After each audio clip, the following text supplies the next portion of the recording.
সাধনৰ বাবে আমি যোগমায়া আৰু নাৰদকো আহ্বান কৰিছোঁ। তেওঁলোক আহি পালেই আমাৰ কাৰ্যৰ শুভাৰম্ভ হ'ব। অনুগৃহীতা হলো প্ৰভু। আমি এতিয়া বিদায়হে কৰোঁ।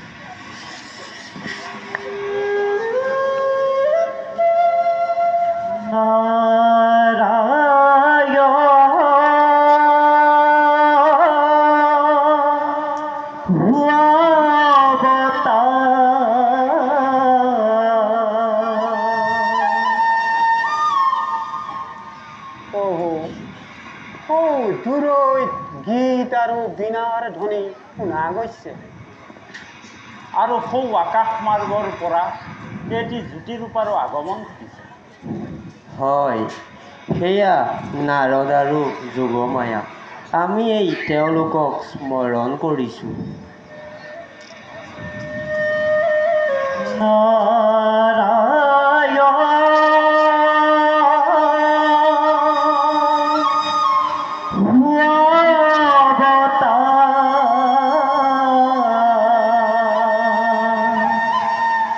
বৈকুণ্ঠকো পৰিহৰি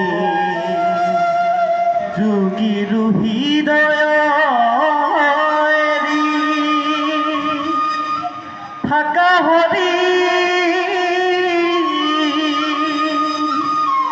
থাকা হৰি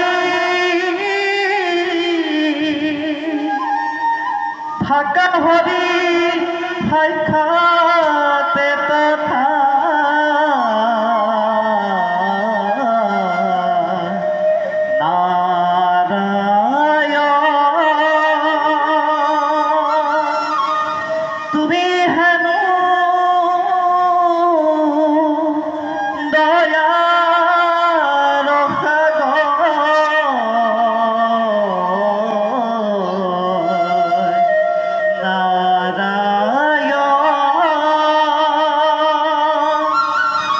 তুমি হেন করুণা সাগর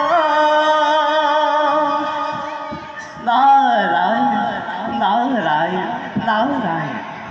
দাস নারদ শতকোটি প্রণিপ্রাণ গ্রহণ কর প্রভু। প্রভু এবার কি নিমিত্তে মতালে আমার কওক প্ৰভু, এই দাসীয়ে কিবা কাৰ্য কৰিম সাধন?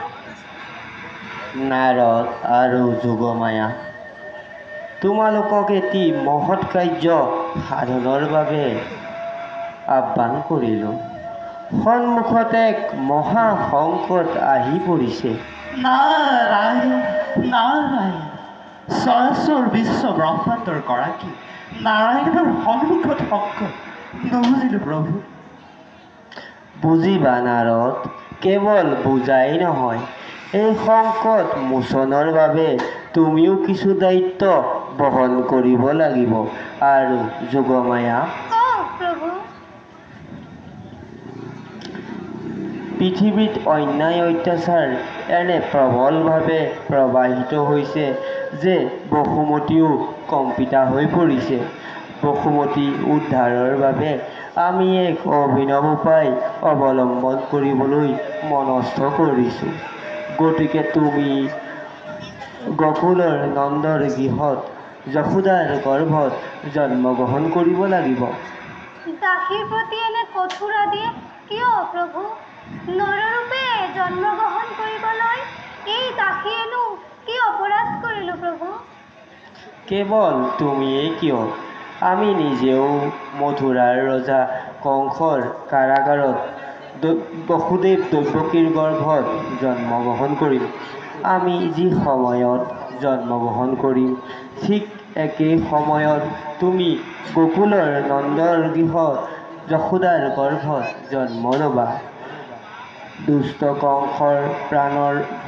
কংসৰ ভয়ত আমাক পলুৱাই নি নন্দ